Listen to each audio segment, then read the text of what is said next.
I plan to leave my girlfriend in 2 days. I read her diary by mistake. I'm in my late 20s, and I've been in a long-distance relationship with my girlfriend for a while now. She lives in another city, and even though it takes a lot of time, energy, and money, I often travel to her just to spend a few days together.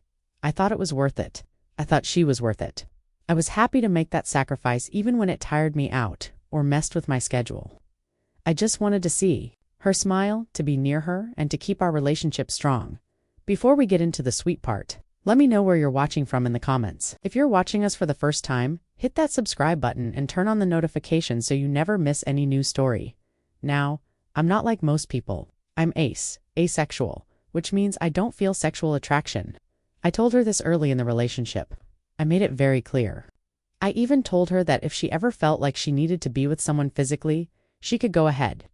I wasn't going to hold her back. I just didn't want her to feel like she was missing something. But she always said she was okay with it. She said she loved me for who I was and that she didn't need anything else. I believed her. I really did. I also have some mental health problems. Nothing dangerous, just things I struggle with from time to time. She knew about that too. She always seemed supportive. She never judged me. She said she wanted to help and that she respected what I was going through. Again, I believed her. I trusted her more than anyone. But everything changed a few days ago. I was visiting her city again, staying at her place. She had gone out to run errands and I was doing a bit of cleaning. I noticed a small notebook lying open on the table. There were receipts and little notes attached, so I thought maybe it was something related to her budget or shopping list. I picked it up to put it on the shelf, but then I saw a sentence written in big letters. I froze. The words were angry, cruel, nothing like the kind, sweet person I thought she was. I stood there staring, confused. My eyes moved across the page. Even though I knew I should stop, it was her diary. Private thoughts? I shouldn't have read it. But my heart was racing. That one sentence had already changed everything, and I kept reading. What I found broke me. She called me stupid. More than once, she said I didn't care about her feelings or needs. She mocked my mental health struggles, writing that I always acted like a victim and never appreciated the help she gave. She said I was selfish, clueless, and hard to be around. She didn't stop there. She wrote about how she was planning for us to fight soon, that she was preparing in advance, getting ready to come out looking like the better person when it happened. It was like she had already written the script of our breakup in her head, and in that script, she came out looking perfect. While I was the crazy one. The worst part, she wrote that she couldn't stand the fact that I was ace, that it was ruining our relationship, that she was just waiting until she got tired enough to finally leave, and she had someone else in mind already. She didn't say the name, but she hinted at it, that she deserved better, that someone else could make her feel alive again.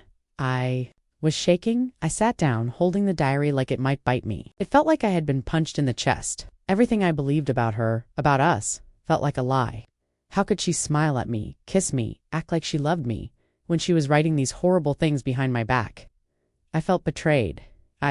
No, I shouldn't have read it.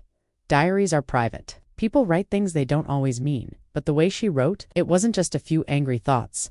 It was long, detailed, cold. She didn't sound confused. She sounded like she had made up her mind already. I wanted to scream, I wanted to cry, but instead, I just sat there, numb. She came back a few hours later, cheerful and sweet, like nothing was wrong. She hugged me, kissed my cheek, asked if I was excited for the event we were supposed to go to later that day. I smiled. I nodded. I said yes, but inside, everything was empty. I didn't tell her what I saw. I didn't have the energy for a fight. I didn't want to hear her try to explain it away. Maybe she would lie. Maybe she would cry. Maybe she would say I broke her trust by reading her diary, and maybe she'd be right. But the damage was already done. I made a decision I would go to the event like she asked. I had already bought the ticket. I would smile and pretend just one more time. But the day after, when I got back to my city, I would end it. I would tell her, in one long message, that I knew the truth, that I saw everything, that she couldn't hide behind fake kindness anymore, and then I would disappear. No more visits, no more money, no more messages, just silence. Right now, she's out of the room again. I'm writing this while she's in the shower. She doesn't know I know, but I can't unknow it. I can't pretend everything is fine. I'm heartbroken, yes, but more than that, I'm disappointed. I loved her with my whole heart, and now I see she never truly accepted who I was. Maybe she was kind to my face, but her thoughts were cruel. She said she hated how weak I was, that I ruined every good moment by being myself, that she felt trapped. I was just someone she could use until she found something better, And now she's found someone else. She's waiting to leave. When she came back from the store that afternoon, I was already dressed and ready for the event she had invited me to.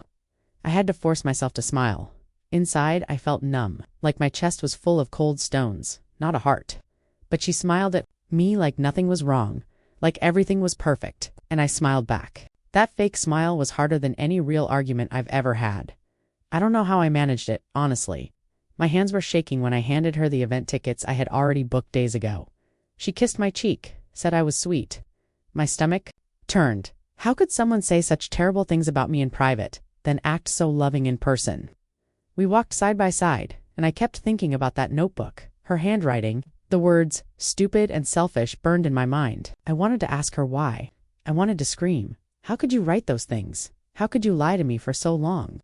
But I said nothing, just nodded and talked about the weather, the music, anything except what I was really feeling. The event itself was loud, full of people and lights. It should have been fun, but I felt like a ghost floating through it all. I kept pretending to enjoy it. She danced a little. I stood to the side and tried to chat with random people. I couldn't focus. My brain was spinning in circles. She came up to me later with a big smile and said she found something she really wanted from one of the vendors. Some kind of handmade jewelry, but didn't have enough money for it. I asked her how much it cost. She told me she had a third of the price and needed the rest. I looked into her eyes, wondering if this was just another game. I gave her the extra money anyway. I don't even know why. Maybe I felt sorry for her. Maybe I wanted to hold on to the last piece of kindness I still had for her. She hugged me, said I was the best partner ever, and all I could think about was how fake that hug felt now. On the way back to her apartment, she talked about our future. About maybe visiting me in my city more often. About traveling together next month. My heart sank. I knew then, I couldn't do this anymore. I couldn't sit next to someone who already had one foot out the door. Someone who was smiling at me. While secretly planning her escape, back at her place, she asked if I wanted to watch a movie. I said I was tired and needed some space. That was a weird moment, because that word, space, that's exactly what she had always said she was okay with. But in her diary, she wrote how much she hated it. She said okay, but she looked confused. I could tell she noticed something was off, but she didn't ask too many questions. I grabbed a pillow and blanket and laid down on the sofa. She stood there for a moment, waiting, then went into the bedroom and closed the door. I stayed awake for a long time, just staring at the ceiling, thinking about all the moments we shared, and how many of them might have been fake. I remembered our late-night talks, her telling me she respected me and my asexuality, how she said love was more than sex, but maybe she never meant it, or maybe she thought she could change me. I don't blame her for having needs I couldn't meet, but I do blame her for lying, for pretending to accept me when she clearly didn't, for writing all those cruel things instead of talking to me, and for planning to leave me only when it was convenient for her. The next morning, I didn't wake her up, like she asked. I didn't want to talk. I didn't want to pretend. I just wanted to leave. My train wasn't until the afternoon, so I stayed quiet, moved around carefully, and kept to myself. Every small moment felt like walking on broken glass. She eventually woke up on her own, came out, and looked surprised to see me already dressed. I told her I was just getting ready early. She smiled, but her eyes were searching my face like she could feel something was different. I just kept the same tired smile on my lips. She offered to make breakfast. I told her I wasn't hungry. She seemed hurt by that, but again, I said nothing. I just sat at the table, checking the time every few minutes, counting the hours until my train would take me away. We didn't talk much that morning, just small talk. She asked if I had fun at the event. I said yes. She asked if I could come back next month. I said we'd see. I hated every lie I told that morning, but I didn't want to start a fight. I didn't have the strength. My train was in 7 hours, but my mind was already gone. I was thinking about how I would block her, what I would say in the goodbye message, or if I should even send one. I was thinking about how much money, time, and emotional energy I had wasted on someone who saw me as a burden. A few hours later, she went out to run errands. I was alone again, and even though I had already read the diary, I couldn't stop myself from thinking about it over and over again. Every line, every insult, every fake compliment she had ever given me in real life, it all felt like poison. That was the moment I knew I had to disappear. Not just emotionally, but completely. No message, no explanation, nothing. She didn't deserve my closure. She didn't care enough to be honest with me, so I owed her nothing. As I sat on her sofa, waiting for the clock to move faster, I opened my phone and started making a list of things to do when I got home. Block her number, block her social media, throw away anything she ever gave me, clean my space, cry, maybe when I was finally alone. I didn't feel angry anymore. I didn't even feel sad. I just felt empty, and that emptiness was louder than anything else. When she returned, she smiled like everything was fine. She said we should cook together one last time before I left. I nodded, but my hands felt heavy. My mouth tasted like metal. I forced my way through the last meal, knowing it would be the last time I ever sat across from her that evening. She dropped me off at the station, gave me a long hug, said she would miss me. I nodded, told her to take care, and I meant it. Not because I loved her anymore, but because I still wished her peace, just not with me. As the train pulled away, I looked out the window. I watched her figure grow smaller and smaller until she disappeared completely, just like I planned to do. The train ride home felt longer than usual. I stared out the window most of the time, watching fields and towns blur by. The rhythmic sound of the train rolling along the tracks was almost hypnotic, but inside, my brain wouldn't stop spinning. Every thought led back to her. To the diary, to everything I had read and everything I pretended not to know. By the time I reached my apartment, it was late afternoon. The air in my place felt different, quiet, cool, and untouched. I stood at the door for a moment before turning the key, as if I needed a second to remember who I was without her. Once inside, I dropped my bag and stood still. No one was there. No one would walk in and ask if I wanted dinner or comment on how tired I looked. For the first time in what felt like ages, I was completely alone, and strangely, that was a relief. I changed into comfortable clothes and sat on the edge of my bed. I didn't cry. I didn't talk to anyone. I just sat there, listening to the quiet hum of my fridge and the occasional sound of traffic outside. Then, I opened my phone. Her name was still near the top of my chat list with our last few messages. Sitting there like ghosts, I didn't read them again. I didn't need to. I went straight to settings and blocked her number. Then I went to Instagram, blocked Facebook, blocked every app, every connection, every little digital thread between us. I cut them all. One by one, it wasn't about revenge, it was about peace. About making sure I didn't give her another way to sneak back into my life later with excuses or fake apologies.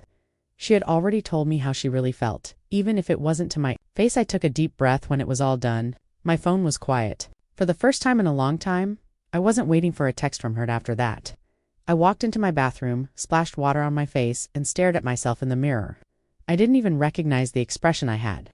I looked blank, not broken, not angry, just hollow. Like someone who had finally run out of energy to care, and in some strange way, that emptiness felt like the start of something clean. I sat down at my desk and opened my journal. Not to write anything deep, just to get the noise out of my head.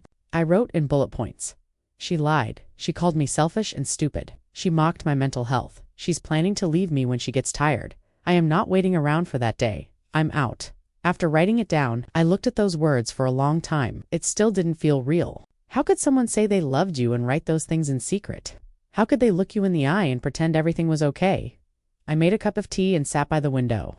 That night, I slept in my own bed. And for the first time in weeks, I didn't wake up feeling anxious. There was no performance, no pretending, no guessing how someone else felt. The next few days were quiet. I worked, ate, slept, didn't tell anyone what had happened. It wasn't that I wanted to hide it, I just didn't want to explain it over and over again. The story felt too raw, too ridiculous to repeat. I started reading again, watching movies I liked. I even went for a walk in the park near my building just to feel the sun on my face. These were tiny things, but each one felt like I was slowly piecing myself back together. There were moments when I almost messaged her, just out of habit or out of that strange mix of sadness and anger that still flickered under the surface, but I didn't. I reminded myself that she had someone else in mind, that she had already emotionally checked out, and that I had seen the truth. Even if it hurt, and it did hurt, the hardest part wasn't losing her. It was realizing she had never fully accepted me. I'm asexual. I told her that from the beginning. I was honest about who I was. I even gave her the option to explore with someone else if she needed that part of her life met. But she said no. She said I was enough. In her diary, I found out I never was. She didn't just lie to me, she lied to herself. She wanted a different partner, but tried to shape me into someone I couldn't be. And when I didn't change, she wrote me off as the villain. That's the part that stung the most. Still, I don't regret reading her diary. Some people in the comments on Reddit had said it was a breach of privacy. And maybe they're right. But if I hadn't seen those words, I would still be sacrificing everything for someone who saw me as a placeholder. Someone who was just waiting to leave me the moment it suited her best. Now, I know better. On the 4th day back home, I opened my closet and found a small box of things she had given me over the months. notes, a bracelet, a few small gifts. I didn't throw them away, but I packed them in a bag and put them in a storage bin in my closet. Out of sight, out of mind. I wasn't ready to be angry, but I was ready to let go. That day, I also decided to sign up for a small local event, a community book club that meets every few weeks. Just something new, something that wasn't tied to her or to who I used to be when I was with her. I don't know if I'll meet new friends or just sit quietly in the back, but it felt like a small step forward. I also started looking into S-friendly communities, forums, groups, anything where I wouldn't have to explain myself or apologize. For who I am, I don't know when or if I'll date again, but I know that next time I'll be more careful. I won't settle for someone who only accepts part of me. I deserve more than that. As for her, I don't know what she's doing. I blocked every way she could contact me. Maybe she's confused. Maybe she's angry. Maybe she's playing the victim, telling people I ghosted her out of nowhere. I don't care. She'll never know how much pain she caused me. How hard it was to smile at her during that last day together. How many times I wanted to scream. How badly I wanted to ask. Why? Did you lie to me? But I won't ask, and I won't give her a second chance because I finally understand something I didn't before. Not all endings need a conversation. Some endings come in silence, in walking away, in disappearing, and that's exactly what I did. I didn't talk to anyone about what happened for a while. Some friends noticed I was quieter than usual. A few sent messages checking in, asking if everything was okay. I replied simply, just taking some time for myself. That was enough. For most of them, I wasn't ready to explain the whole truth, and honestly, I didn't even know how to begin telling that story out loud. But in the silence, I started to feel something new. Relief. No more pretending. No more adjusting who I was to fit into someone else's version of love. No more giving more than I was receiving in the beginning. I thought I'd feel angry or sad or heartbroken. And sure, all of that existed underneath, but it was mixed with something stronger, peace.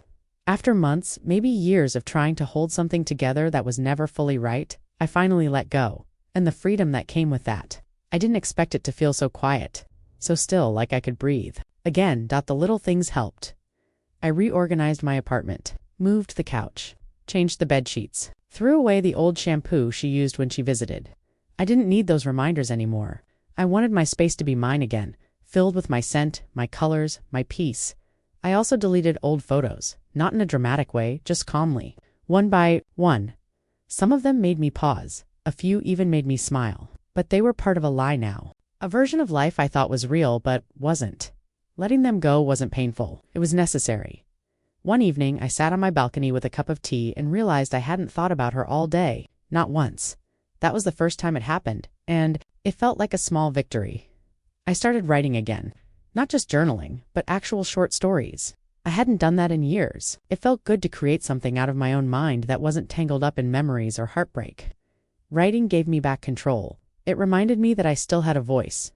I also joined a local online group for people who identify as ace. It was a bit scary at first. I didn't know what to expect, but the kindness there, it was real. People shared their experiences, their wins, their struggles. And for the first time, I didn't feel like I had to explain myself or justify who I was. I could just exist, be heard, and be understood. That meant everything. One person in the group, a woman around my age named Lana, shared a story that felt eerily similar to mine. She'd also been in a relationship where she was told everything was fine, until she found out it wasn't. We messaged a few times, talked about everything from broken trust to healing playlists. It wasn't romantic. It wasn't even super personal, but it was comforting. Healing isn't a straight line. I still had bad days. Sometimes I woke up feeling empty, like all my energy had leaked out overnight. Sometimes I'd see a post or a picture online that reminded me of her, and I'd get that little pinch in my chest again. But it passed faster now. I didn't sit in it for hours. I didn't spiral, and most importantly, I didn't miss her. I missed the version of her I thought I knew. The one who smiled when I brought her favorite snack. The one who laughed with me at dumb jokes. The one who held my hand when I was having a panic attack. But that version was only part of her. A part that couldn't last when she secretly saw me as selfish and stupid. I had to face a hard truth. If someone hides how they really feel, it doesn't matter how much you give or how hard you try. If they don't want to accept you fully, love won't survive. It becomes a slow, quiet kind of betrayal. The kind you don't notice until it's already rotted through. One night, about 2 weeks after the breakup, I got a message request on an app we both used. I didn't recognize the username, but I had a feeling it was her. I didn't open it. I just blocked and deleted. She didn't deserve to know how I was doing. Not anymore, because I was doing okay. No, more than okay. I was healing, becoming someone stronger, wiser, softer in the right places, but firmer in the ones that mattered. I no longer gave people the benefit of the doubt just because I loved them. I stopped making excuses for bad behavior. I stopped putting everyone else's needs before mine. Somewhere deep down, I used to believe that love meant sacrifice, that to truly care for someone you had to bend and break and give until it hurt. But now, I know that love without respect isn't love at all, and self-love. That matters just as much. I began making plans for the future again. Small ones at first, like learning to cook a new dish or reading a new book each week. But also bigger ones, like taking a solo trip. I had always wanted to visit a quiet mountain town, just me, nature, and my thoughts. No pressure, no performance, just peace. I started saving for it, and for the first time in a long time, I was excited. Excited for what comes next, for new friendships, for deeper self-knowledge, for being free from someone who saw me as a problem instead of a person. I don't regret the relationship. I learned from it. I grew from it. But I'll never again stay somewhere I'm not fully valued. That's a promise I've made to myself, and as I write this, the sun is setting outside my window. My apartment smells like vanilla and chamomile. My cat is curled up next to me, and my phone is blissfully silent. I'm not broken, I'm not bitter, but quite confused. It had been a month since I blocked her. A full 4 weeks of silence. No texts, no calls, no updates. I hadn't spoken about her to anyone, and I had no plans to. I had moved on. Or at least, I was moving. One small step at a time. I had returned to a stable rhythm, waking up early, taking walks, reading more books, laughing again. The ache in my chest that used to weigh me down had started to fade. Sometimes I didn't even remember her until I saw something that reminded me of our past. But the memories didn't sting anymore. They just felt distant, like another life. But then something happened, something I wasn't ready for. It started with a single message, not from her, but from one of her close friends. Someone I had met only once, briefly, at a house gathering. We weren't close. I didn't even know she had my number. I stared at the screen. My heart didn't race. My hands didn't shake, but there was a strange stillness inside me. Like I was standing at the edge of a cliff, waiting to see what came next. I hesitated, then replied, "What is it?" She sent a voice message. I took a deep breath, pressed play, and listened. "I don't want to make things worse for you. I really don't, but I found out something and it's been bothering me." "The diary? The one you read?" She wrote it for. "You too find, .. double quotes. Silence. .. My thumb hovered over the phone. I played the message again. Slower this time. Each word hit harder than the last dot. "She wrote it for me too. Fine. .. The friend continued in another message. "She told a couple of us she was planning to break things off soon, but didn't want to deal with your reaction. So, she said, she'd leave her notebook in a place where you'd eventually see it. She even left it open on purpose. She said, 'I'll write what I really think,' and she read it. That way I won't have to be the bad guy. I'm sorry I didn't agree with it." I couldn't move. I sat there completely frozen. It wasn't just that she had written those cruel things, it was that she wanted me to read them. She planned it. She had set a trap and waited, and I walked right into it. She used my curiosity, my trust, my love, against me all that time I spent blaming myself for reading her diary, for crossing a line. Then came the emotion, slow and deep, like lava rising in my chest. Not sadness. Not grief. Rage. Not loud, screaming rage, but quiet, knowing rage. The kind that builds up when someone manipulates you, gaslights you, and then plays the victim. It made everything feel darker, heavier. This woman, the one I had loved, had planned. My heart broke like a performance. She knew my mind. She knew I would read those pages and break, and she did it anyway. Not out of honesty, but out of cowardice. I didn't reply to the friend. I didn't need more details. I just sat in that truth, and something shifted in me all this time. I thought I had escaped a person who secretly resented me, have the courage to tell the truth to my face. Someone who would rather emotionally destroy me than speak like an adult. I had called her pitiful before. Now I saw her for what she really was. Relationships shattered again, but this time I wasn't sad. I was done. Fully, finally, absolutely done. It was strange. There had been a tiny corner in my heart, even after blocking her, that wondered what I would say if she ever reached out. If she ever apologized, if we'd have some final conversation, but now, that door slammed shut. I didn't want an apology. I didn't want closure. I didn't want anything. I just wanted her gone from my life forever. And so, I did something I hadn't done in years. I deleted every backup file, every old message, every single photo or post related to her from my cloud storage. She was now completely erased from my world. Gone.